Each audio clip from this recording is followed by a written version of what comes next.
proliferación anormal de un solo linaje de células. Acuérdense, tenemos a grandes rasgos linaje linfoide y mieloide, pero el mieloide se subdivide en prácticamente todas las células de la sangre que no son linfocitos, desde glóbulos rojos, megacariocitos, neutrófilos, monocitos, basófilos, eosinófilos. Entonces puede haber leucemias mieloides de todos esos tipos de células, pero algunas van a ser las más comunes.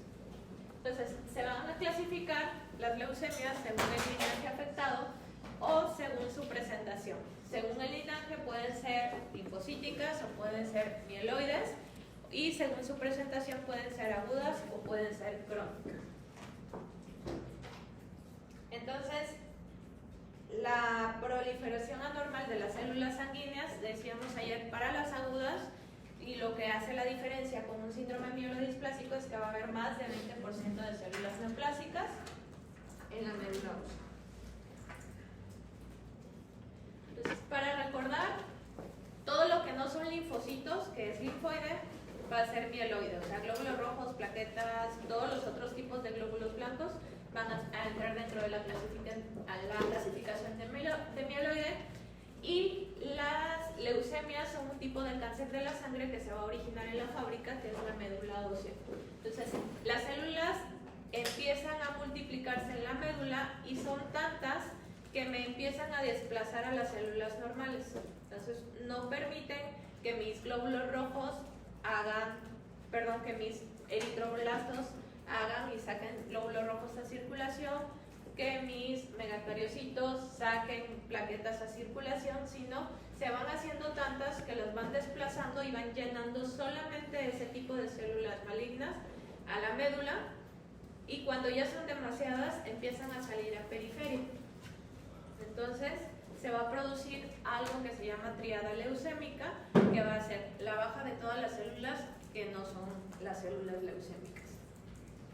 A diferencia de otro tipo de cáncer, que son los linfomas. Los linfomas se van a originar una vez que ya los linfocitos, ahí sí son exclusivos de linfocitos, salieron a la circulación y se alojaron en los ganglios linfáticos. Acuérdense, los linfos B van a los ganglios para producir a partir de ahí anticuerpos, y los linfocitos ya son de esas células que ya migraron al ganglio y van a crecer, entonces se van a palpar, van a causar adenopatías, pero en médula ósea no va a haber células malas. Entonces, los cánceres de médula ósea son las leucemias. Y aquí nada más para que recuerden. Entonces, tenemos linaje de linfocitos B y linfocitos T, que va a ser el linaje linfoide, y todo lo demás es mieloide. Entonces, tenemos un montón de más posibilidades de formas mieloides con las, por todo lo que deriva de la célula mieloide. ¿Me vas a dar la presentación? Sí. La última día de clase. Recuérdame un día que no tengamos clase. Un viernes de preferencia. Ok, entonces a partir de la clasificación mieloide y linfoide y aguda y crónica, derivan los 4 principales tipos de leucemia. La leucemia linfoblástica aguda, que sería una linfoide aguda, la leucemia mieloide aguda, la leucemia linfocítica crónica o linfoide crónica y la leucemia mieloide crónica. Al microscopio se ven muy diferentes las características porque corresponde al linaje que tienen, pero si ven puras bolitas, no se preocupen, no les toca hacer el diagnóstico. Anteriormente, las leucemias se empezaron a clasificar de acuerdo a una categoría que las englobaba o les daba diagnóstico según sus características morfológicas.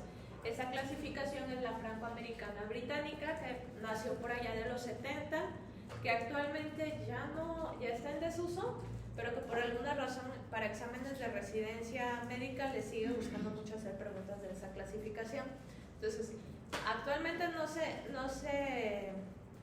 en la práctica diaria no se ocupa, pero sí le siguen haciendo preguntas para exámenes de ingreso a residencia.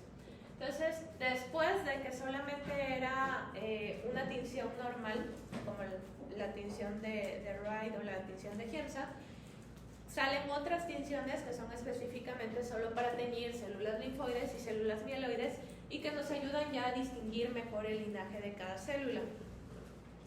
Y actualmente lo que hacemos es una citometría de flujo para detectar los clústeres de diferenciación, que son antígenos de superficie en las células. Entonces, los blastos, que son de células muy inmaduras, que son de células jóvenes y que son los de las leucemias agudas, se van a determinar por el clúster de diferenciación CD34 positivo.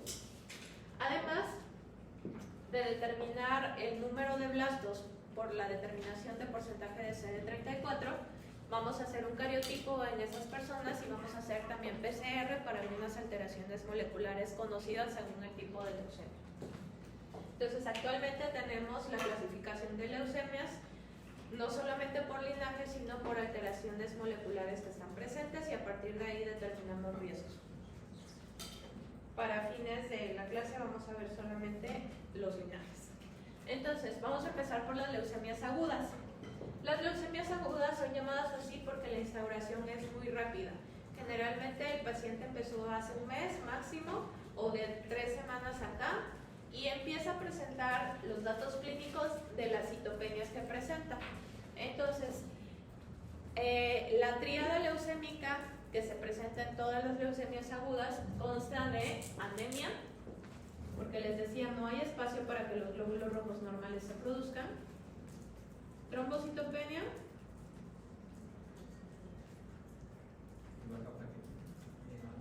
y leucocitosis. O sea, bajan plaquetas, bajan glóbulos rojos y suben glóbulos blancos. Porque leucemia muy literalmente significa sangre blanca.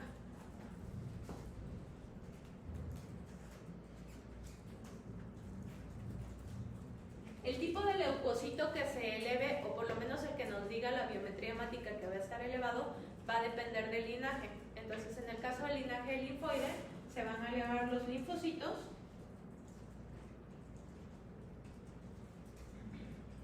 Y en el caso del linaje mieloide, como los blastos no están diferenciados, son todavía muy amorfos, se eleva la célula que más se parece, que son los monocitos.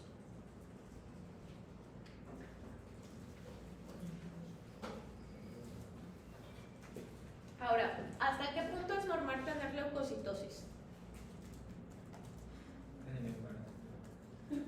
Pero, ¿cuándo empiezo yo a sospechar que un paciente tiene leucemia porque tiene leucocitosis?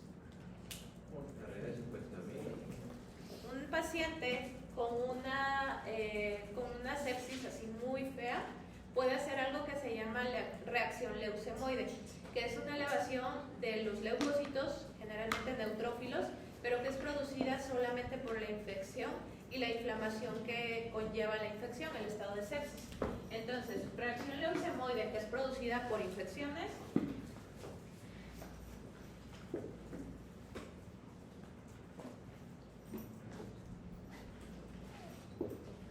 va de 30 a 50.000 leucocitos.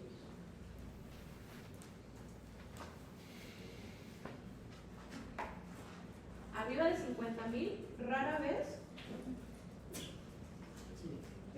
es por infección. Arriba de 50.000 y sobre todo si es en agudo, es claramente neoplásico.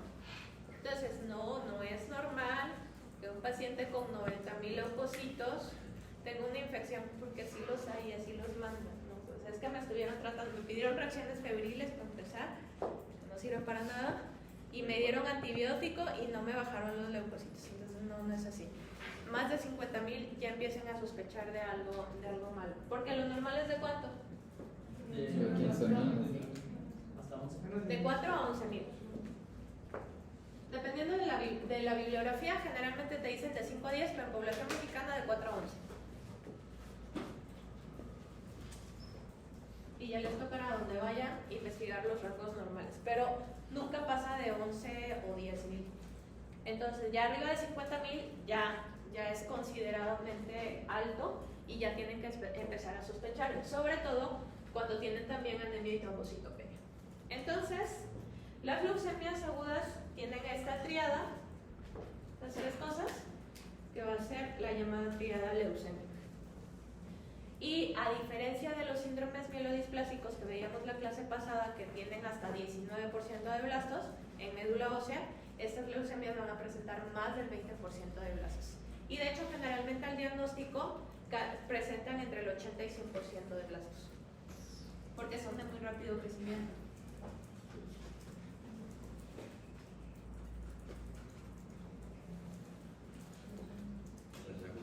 Las agudas, estamos hablando de leucemias agudas. Entonces tenemos dos tipos, las linfoides y las mieloides agudas. Las linfoides, o también llamadas leucemias linfoblásticas agudas, son el tipo de cáncer más frecuente en los niños.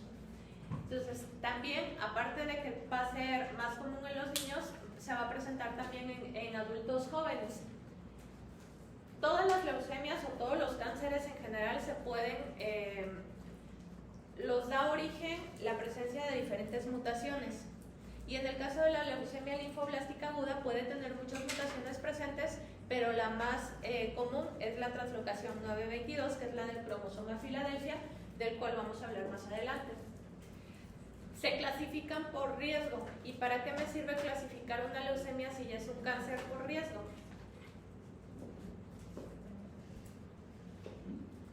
Para saber la calidad del tratamiento, o sea, la cantidad del tratamiento, la frecuencia del tratamiento.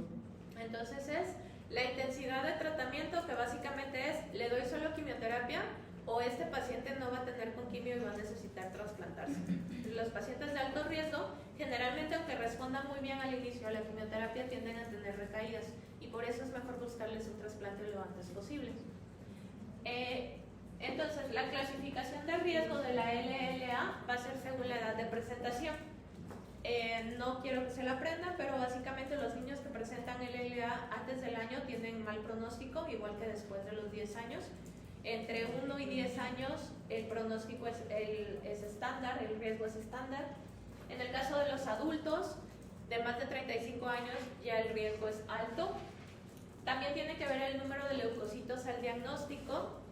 Más de 100.000 leucocitos, pues obviamente habla de una carga tumoral muy alta y es de alto riesgo. Más de 100.000. Tiene que ver el fenotipo. En general, todo lo que es T es más agresivo por la naturaleza del linfocito T que las leucemias tipo B. Y tiene que ver con el número de mutaciones presentes. Todas las leucemias se originan por mutaciones, pero si tenemos más de 3 mutaciones, eso se llama cariotipo complejo y es de alto riesgo. Igual que, por ejemplo, decíamos ayer, la presencia de P53. Y también dentro del riesgo, el riesgo prácticamente lo sacamos un mes después del diagnóstico, porque le damos una quimioterapia, la más fuerte de todas, que se llama inducción a la remisión. Y si el paciente responde bien a esa quimioterapia, no contará como factor de riesgo, pero si no responde será también de mal pronóstico. Algo que sí me interesa que sepan como médicos generales es que los linfocitos responden muy bien a esteroides, principalmente los linfocitos B. Por eso le damos esteroides a todo lo autoinmune, por eso le damos prednisona a todo lo autoinmune. El asunto con las leucemias es que los linfocitos pueden responder a los esteroides al cabo de unos 2 a 4 meses, y si un paciente ya recibió esteroides, cuando llega al hematólogo puede que no encontremos nada de células malignas en la médula. El problema es que cuando deja de haber respuesta, vuelven a salir a circulación, la enfermedad vuelve de forma más agresiva. Entonces, lo único que provoca dar esteroides a un paciente que no está diagnosticado todavía es retrasar el diagnóstico, enmascararlo y empeorar el pronóstico, porque vuelve con más carga tumoral. Entonces, lo que hacen los esteroides es que no parezca que hay... Exacto, porque cuando son de tipo B, por eso todo lo autoinmune responde muy bien a esteroides, todas las B bajan, dejan de producir anticuerpos, etc.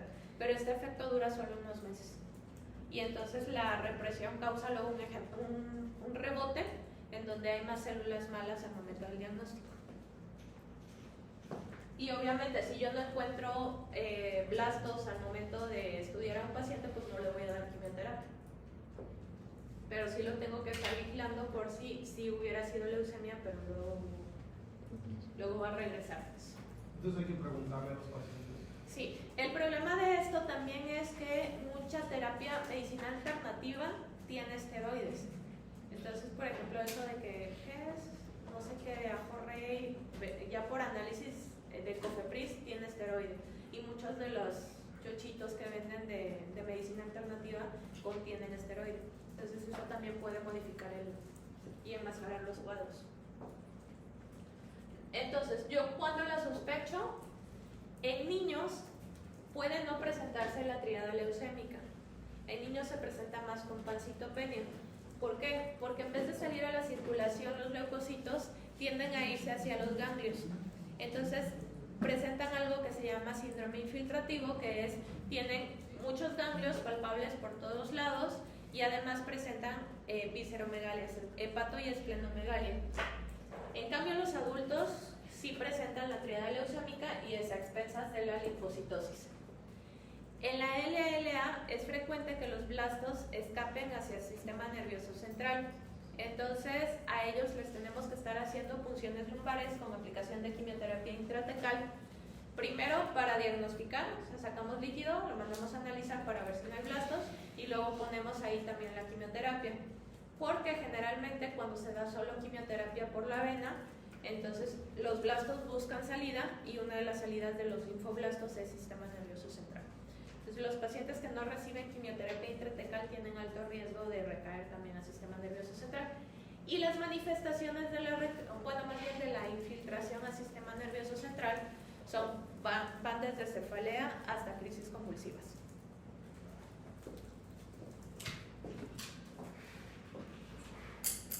¿Hasta ahí todo bien?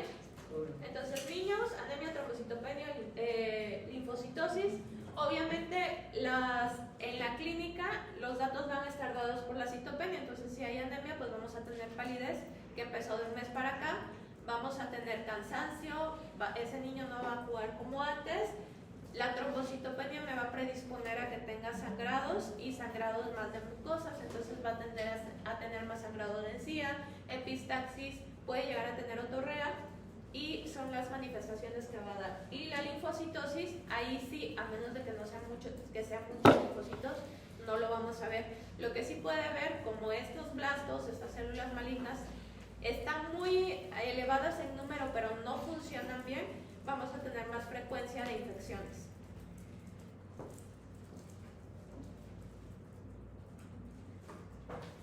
Vamos a ver la otra leucemia aguda, que es la leucemia mieloide aguda.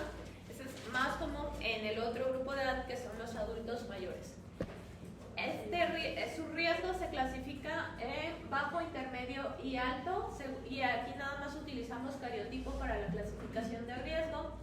Los blastos, como el linaje mieloide es muy variado, se puede presentar en una morfología muy variada, y la FAB, antigua clasificación morfológica, lo clasifica en varias categorías que van desde la M0, o sea, mieloide 0, hasta mieloide 7, que tiene que ver con el tipo de célula implicada.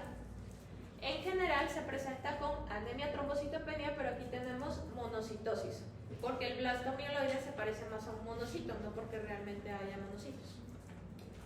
Las formas monocitoides, porque sí, los monocitos son parte del linaje mieloide, que son la M4 y M5 de la clasificación de la FAB, son capaces de infiltrar al sistema nervioso, pero todas las otras formas no. Y las formas monocitoides, M4 y M5, presentan típicamente hiperplasia gingival, que se manifiesta como una gingivitis muy exagerada y que puede ser el primer dato clínico de una leucemia.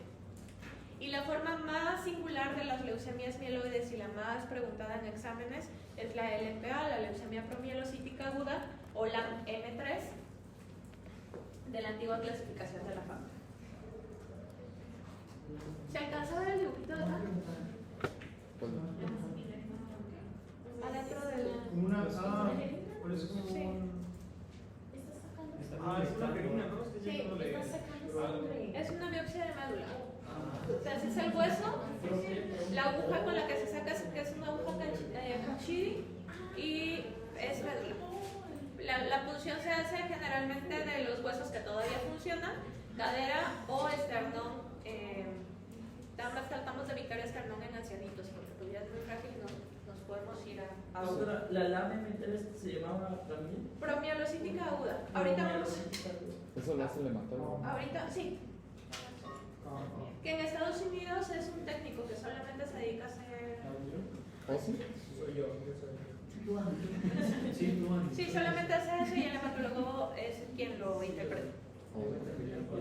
Entonces, la clasificación de la FAB, que no quiero que se aprenda, pero ahí está, va del M0 a M7. Cosas que les puedo preguntar de aquí, la más común es la M2. La M0 es la más inmadura de todas. Los mielocitos generalmente son con gránulos y en la M0 todavía no se desarrollan los gránulos. La M2, que es una forma ya más o menos madura, que tiene algunos bastones de Auer y que ya empieza a tener gránulos, es la más común de todas las leucemias mieloides. La M3 es la más preguntada, ahorita vamos a ver sus características, y las células parecen como hamburguesas, no sé si las alcanzan a ver, pero son como los dos panes de hamburguesa, y tienen muchísimo más gránulos y más bastones de Auer. Aquí no se alcanzan a ver los bastones, pero los bastones son estos. Y las formas monocitoides infiltran encías. M7 fue pregunta de NARC del año pasado. M4, M5. Las mielomonocíticas y monocíticas. Y sí, está en el anterior. Ahorita vamos para allá. Y la M7, que no la puse en ninguna otra diapositiva, fue pregunta de NARC del año pasado y es la leucemia que se asocia a niños con síndrome de Down. ¿Cuál? La M7. Que es la leucemia de plaquetas, de megakaryocytos. En el 2022, ¿verdad? Sí, 22. 2022, asociado.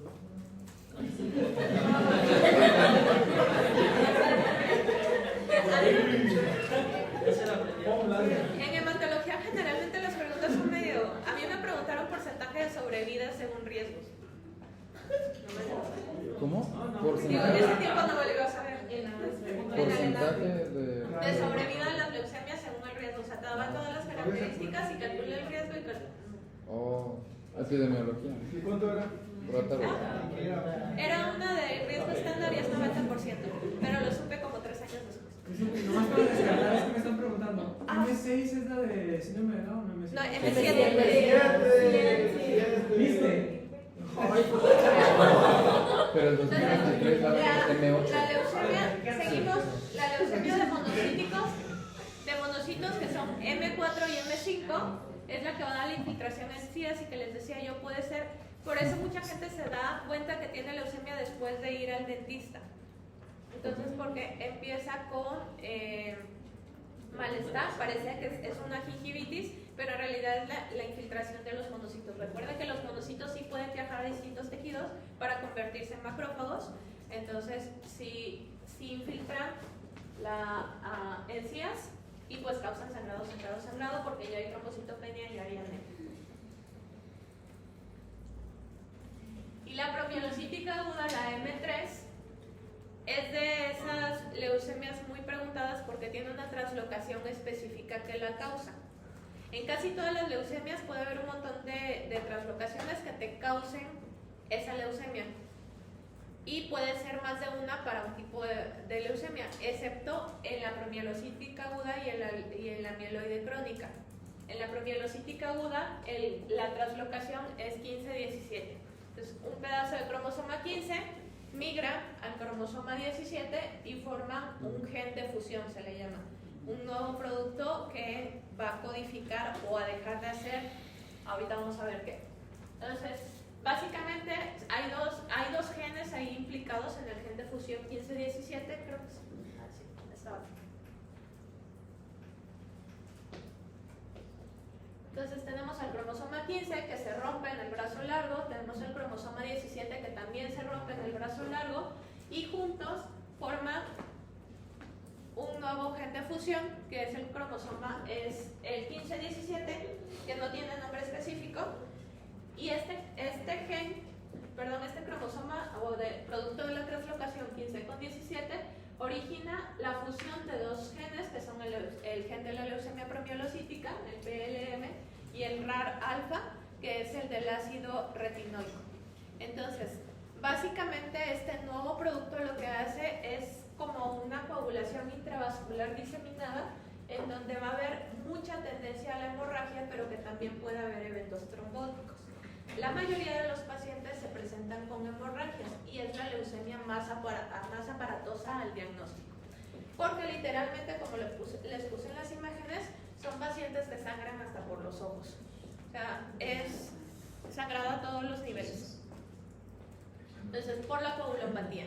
Entonces, aparte de la tríada leucémica, estos pacientes van a presentar tiempos de coagulación prolongados y si tenemos fibrinógeno van a presentar fibrinógeno disminuido. En el caso de la leucemia promielocítica aguda,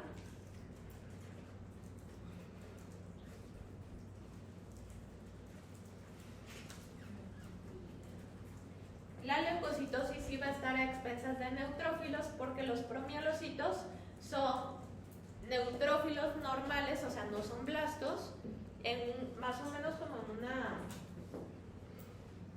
Tenemos blasto mieloide.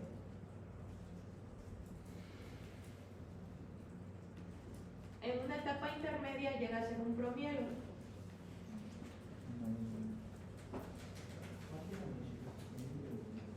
Y este promielo, al diferenciarse y pasar por distintas etapas, llega a ser un neutrófilo.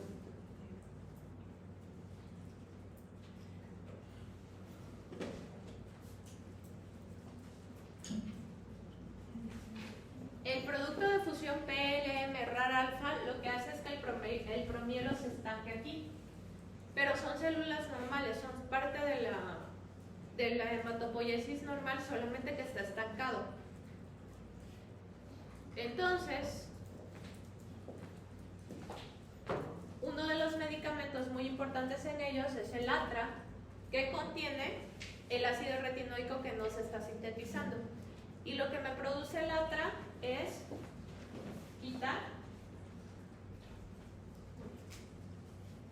este alto para que los promielos se empiecen a diferenciar nuevamente y puedan seguir avanzando en la maduración hacia neutrófilos. Además de que me mejoren la coagulopatía. Porque es muy importante la M3 o porque es muy diferente. Primero, por el sangrado que es muy aparatoso, muy excesivo. Y segundo, porque como no son blastos en sí, sino es una célula detenida, pero es una célula normal que puede seguir madurando, son los pacientes con más posibilidad de sobrevida de todas las leucemias agudas. ¿Perdón? No, esta es neutrofilia. Por eso les puse LPA, leucemia promielo. Y es neutrofilia porque es parte de las normales, pues, de las células normales. Entonces, a nosotros nos interesan mucho las promielos porque son personas que debes de cuidar mucho el primer mes, pero que una vez superada esa etapa, la posibilidad de sobrevida es altísima. Entonces, desde la sospecha, desde que yo pienso que vi promielos en la médula ósea y antes de tener el análisis de cariotipo y todo eso, tengo que empezar a dar el ATRA para mejorar el pronóstico. Y es una urgencia. Es una de las pocas urgencias hematológicas que hay. ¿Cómo se tratan en general todas las leucemias agudas? Van a haber 3 fases de tratamiento. El primero, que dura 4 semanas, o el primer mes de tratamiento, se llama quimioterapia de inducción a la remisión. Es una quimioterapia que se da totalmente en hospitalización todo el mes de tratamiento, que es muy intensiva. Y básicamente lo que quiero hacer en esa primera etapa de tratamiento es resetear la médula ósea. O sea, yo literalmente arrastro células buenas y células malas con el objetivo de que las células malas bajen de lo que haya estado, de ese más de 20% de blastos, hasta menos del 5%. Se escucha como que una apuesta, ¿no? ¿Ah? Se escucha como que una apuesta, ¿no? O sea, porque pues, si estás arrastrando malas y buenas, no sabes qué va a hacer. Por eso necesitan mucho soporte transfusional, porque literalmente ellos no van a producir sangre por la quimioterapia, por el tipo de quimioterapias que damos. Sí, estás atacando a la médula, sin importarte si son buenas y malas. Ahora recuerda, el principio de la quimioterapia es ataco lo que se está dividiendo. Entonces, como las malas se están dividiendo más rápido, las ataco más.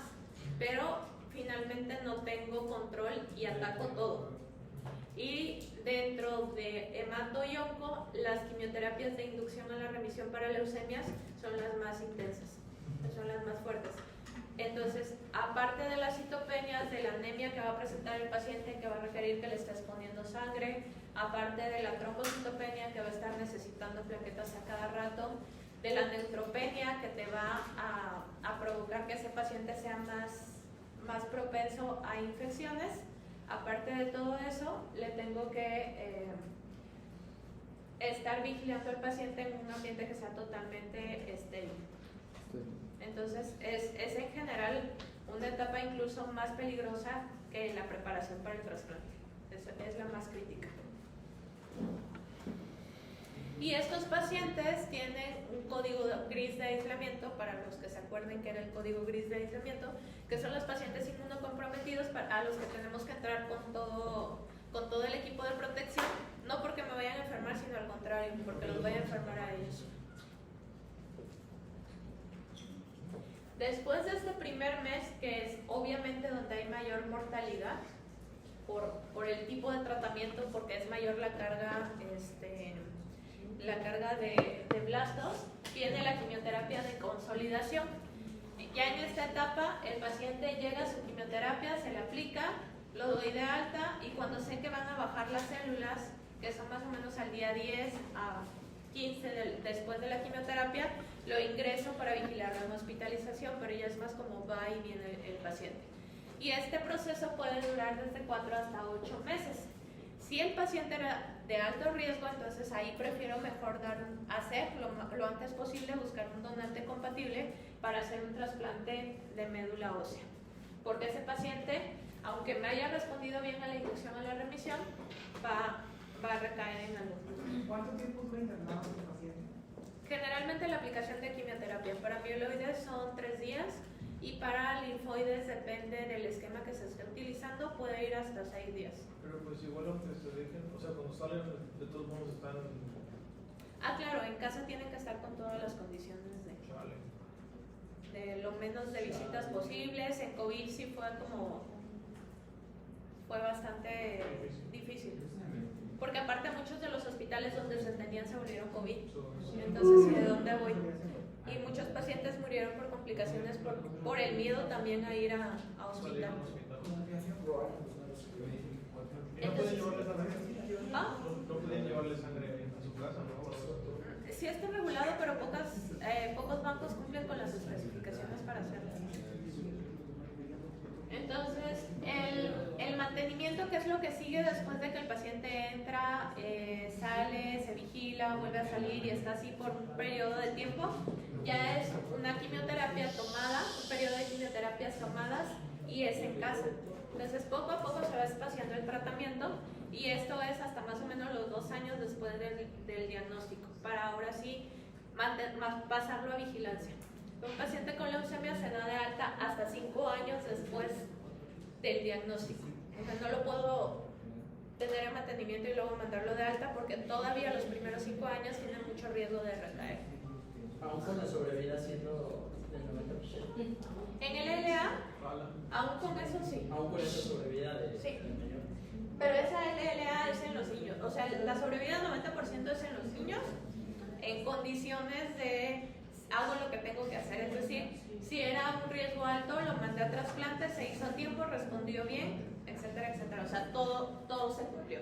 Doctora, perdón, disculpe la ignorancia. Lo que acabamos de mencionar de máximo 3 días, máximo 6 días, Ajá. es en la fase de consolidación, ¿verdad? En consolidación, para ingresar a quimioterapia. Y luego, como al día 10, después de su quimioterapia, lo vuelvo a ingresar porque sé que van a bajar sus células, que van a necesitar sangre, que van a necesitar plaquetas, y que lo tengo que tener en observación. Ya que recupera de nuevo, entonces vuelve a salir, y así está entrando y saliendo prácticamente cada mes. Y dijo que la de 3 días es la de quimioterapia intensiva, ¿no? La de 3 días en consolidación. ¿Y la de 6? ¿Cuál, por favor? Igual, el linfoides. Es de 3 a 6. Sí, el linfoides. Linfoides 6. Pero depende mucho del esquema que se utilice, y cada centro tiene como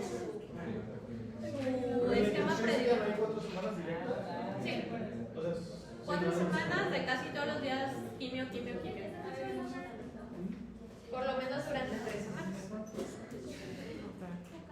¿Ok? Hasta aquí vamos a quedarnos con las leucemias agudas y vamos a ver las leucemias crónicas. Faltan 12 minutos. Las leucemias crónicas van a ser leucemias de células maduras, estos no son blastos, pero van a ser células que tienen mutaciones que los hacen no morir. Entonces, esto no es blasto, esa es la célula normal que debería de estar, pero sin que entre a proceso de apoptosis después de su vida media normal. Entonces, estas leucemias generalmente tienen una presentación muchísimo más gradual y muchas veces se llegan a detectar como hallazgo.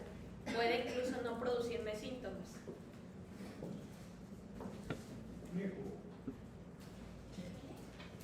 Entonces, igual que en las agudas, hay linfoides y hay mieloides. La leucemia linfoide crónica va a ser un cáncer que va a ser de linfocitos B maduros. Es muy común en la población adulta mayor y es muy infradiagnosticada porque casi no produce síntomas. Lo que pasa o la patogenia es que producen mutaciones que aumentan la sobrevida de los linfocitos B, haciéndolos inmortales, pero aunque son inmortales, no cumplen su función de producir anticuerpos. Entonces son pacientes básicamente con un montón de linfocitos, pero inmunodeprimidos y con mucha susceptibilidad a infecciones. Generalmente estos pacientes se llegan a detectar como hallazgo, es decir, le hice estudios de rutina al paciente y vi que tenía muchos linfocitos. Y lo dejo en observación y le vuelvo a repetir el estudio y sigue teniendo muchos linfocitos y entonces ya se le hace todo el abordaje y resultó ser una leucemia de linfocitos B. Casi nunca produce síntomas, pero cuando los produce puede producir estos. Citopenias, otra vez porque hay muchos linfocitos, llega a haber muchos linfocitos y no me deja crecer a los glóbulos rojos ni a las plaquetas. Produce síntomas B, los vamos a ver más adelante en linfomas, pero los síntomas B son prácticamente la fiebre, la pérdida de peso significativa y la sudoración nocturna. Y puede tener ganglios, incluso el diagnóstico sin que le produzcan ninguna molestia. Pero cuando sí necesitamos tratarlo es cuando tienen las citopenias, los síntomas B o los ganglios que ponen en riesgo la vida. Esto es que están muy cerca de estructuras vitales y que los están desplazando. ¿Puedes repetir eso? Por ejemplo, cuando hay citopenias, síntomas B y ganglios, sí, eso sí. Y los ganglios, por ejemplo, si tenemos ganglios en cuello que me estén desplazando vía aérea, que sean tan grandes que me están desplazando vía aérea, necesito tratarlo. Si tengo ganglios retroperitoneales que me están aplastando, por ejemplo, ureteros, pues necesito tratar al paciente porque tiene riesgo de poner alguno de sus órganos en disfunción. Entonces, normalmente les digo, se diagnostica por hallazgo porque generalmente no hay síntomas. Cuando lo sospecho, cuando tengo más de 5,000 linfocitos, si se dan cuenta no ocupo tantos, lo normal era hasta 3,500 y aquí tengo más de 5,000 que persisten altos por más de 3 meses. A la exploración física el paciente puede tener adenopatías y visceromegalias porque los linfocitos ya son maduros y entonces pues buscan a sus ganglios. Normalmente no produce síntomas y el tratamiento más común cuando es asintomático es Watch and Wait. Entonces, porque solo lo estoy vigilando hasta que me produzca o citopenias o síntomas B o crezcan mucho los ganglios. Pero entonces es como... Entonces, básicamente es una leucemia como la mayoría de las veces muy poco sintomática, que muchos adultos mayores tienen, que casi nunca se diagnostica, pero que tampoco es para alarmarse cuando se tiene. What's on your plate? What's on your plate? What's on? Ver y esperar. Ah,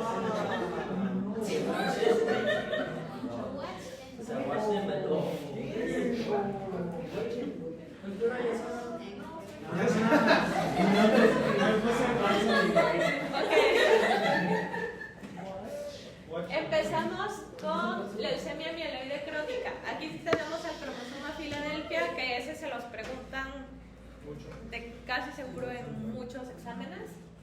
Entonces, el cromosoma Filadelfia es el producto, igual que el PLM RAR alfa, es el producto de la translocación de los brazos largos del cromosoma 9 y el cromosoma 22. Esos dos pedacitos se unen y aquí forman un cromosoma muy chiquito, llamado así por la ciudad en donde se descubrió, que es el cromosoma Filadelfia. Los genes implicados en el cromosoma Filadelfia van a ser los genes BCR ABL1.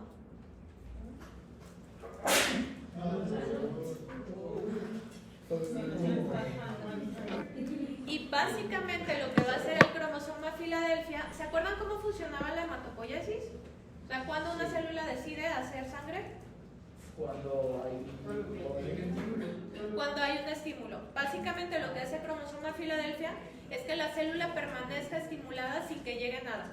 O sea, no tengo eritro, no tengo trombo, pero la célula está haciendo y haciendo y haciendo sangre. Eso es lo que produce Filadelfia. Se llama activación constitutiva, es decir, no necesito que venga nadie a decirme que tengo que hacer, lo estoy haciendo siempre. Entonces va a producir tantas células, en este caso neutrófilos, que todos se van a ir almacenando en el vaso. Como les decía, las leucemias crónicas generalmente no dan síntomas como en agudo, pero lo que va a pasar es que el vaso se va haciendo más y más y más grande. Con esplenomegalia masiva me refiero a vaso palpable, generalmente a nivel del ombligo o por debajo del ombligo y aparte pétreo, lleno de muchos glóbulos blancos. Entonces los síntomas del paciente van en función de qué tan grande tenga el vaso. Cuando el vaso se empieza a hacer demasiado grande, empieza a desplazar al estómago y el paciente deja de tener hambre, o más bien empieza a comer, se llena muy rápido porque no le cabe la comida, muy literalmente porque su estómago está siendo desplazado. Entonces, la pérdida de peso por falta de apetito es la principal manifestación de la leucemia mieloide crónica y se da generalmente en un periodo de 6 meses desde el inicio de la enfermedad hasta que se diagnostica. Entonces, pérdida de peso porque por falta de hambre, Movilización. por el desplazamiento del estómago. Entonces, el paciente come poquito y se llena. es la principal. Es el principal síntoma. Melissa. ¿Pero qué dice de los 6 meses? Ajá, Generalmente el paciente desde que empezó con los síntomas hasta que se diagnostica pasa como 6 meses. O sea, tampoco es muy crónico. Lo especial de la leucemia mieloide crónica, ¿se acuerdan que Filadelfia podía estar presente en la leucemia linfoblástica aguda y que era la más frecuente en los niños? Pero va a estar presente junto con otras translocaciones. En el caso de la leucemia crónica mieloide, lo especial va a ser que solamente va a tener cromosoma Filadelfia al diagnóstico. Y al solamente tener una sola vía de escape, la célula, o una sola vía de proliferación, se descubrió el medicamento o la terapia blanco para atacar a esa vía. Entonces, los inhibidores de tirosisinasa son los primeros medicamentos capaces de controlar un cáncer solamente con medicamento tomado. La leucemia mieloide crónica actualmente es un cáncer curable con solamente terapia tomada, y es terapia blanco, no es quimioterapia, entonces se ataca únicamente a las células leucémicas. Es el mejor pronóstico. Es de mejor pronóstico. Digo, comparado entre crónicas y agudas, crónicas son de mucho mejor pronóstico. Mieloide crónica más que linfoide crónica, y dentro de las agudas, la acromielocítica, a pesar del cuadro tan aparatoso al diagnóstico, es la de mejor pronóstico. La leucemia mieloide crónica, ¿cuándo lo sospecho? Cuando el paciente tiene pérdida de peso, sensación de saciedad precoz por la esplenomegalia que desplaza al estómago. A la exploración física son unos vasotes literalmente por abajo del ombligo. En la biometría hemática, esta sí no cumple la triada leucémica. Aquí hay anemia, Hay leucocitosis con neutrofilia, pero las plaquetas son normales o incluso llega a haber trombocitosis porque BCR-ABL también me produce elevación de plaquetas.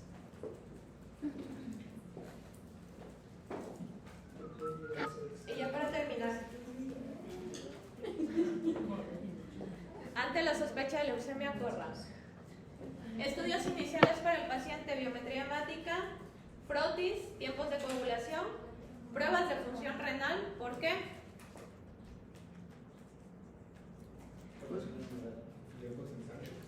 Porque la carga tumoral, los blastos son tantos que pueden llegar a tapar el riñón.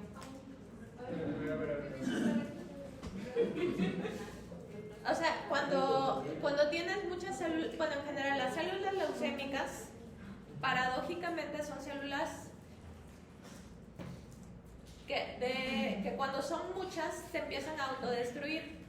Entonces, esta autodestrucción libera todo el contenido a torrente sanguíneo y puede llegar a ser nefrotóxico, simplemente porque estás filtrando mucho. Ah, pero entonces no es por aglomeración de en sí las células. Sí, pero por las células destruidas. Además de que liberan, por ejemplo, ácido úrico, entonces todo eso te puede lesionar. Y deshidrogenasa láctica, que va a estar muy elevada, grupo IRH por si necesita transfundirse. Y luego tengo que decidir si necesito transfundirlo, es decir, si la anemia viene sintomática y necesito darle sangre. Si tengo trombocitopenia con hemorragia o tengo menos de 10.000 plaquetas, necesito darle plaquetas. Obviamente en el supuesto de que no lo puedo enviar muy rápidamente, porque lo ideal sería enviarlo en el momento. Ahora, si hay hiperleucocitosis, esto es más de 100.000 leucocitos en sangre periférica, tengo que tomar algunas consideraciones extra. No puedo ponerle sangre, paquete globular, porque lo puedo poner con mucha viscosidad y entonces puedo hacer que se trombose. A pesar de que no tengas glóbulos rojos, como tiene tantos blancos, tienen que bajar primero los blancos antes de poner sangre. Lo que sí puedo hacer es darle líquidos y cuidar que orine. Entonces mantener el flujo urinario, si es necesario darle diuréticos, furosemida se le da. No dar esteroides, por el amor de Dios, no le den. Si no saben qué es, no le den esteroides. Entonces, en la crónica no se da esteroides, pero en la aguda sí. Al final sí los damos, pero los damos cuando ya tenemos el diagnóstico. El problema es cuando lo dan antes del diagnóstico y nos ocultan el diagnóstico. Entonces se inicia el opurinol si lo tienen a la mano por aquello de la liberación de ácido úrico a la sangre, y a la exploración física búsquenle ganglios, búsquenle viscerales al paciente, envíen urgentemente. Listo, nos quedamos hasta aquí. ¿Dudas para la próxima vez? ¿Me puedo dar para atrás? No. Sí.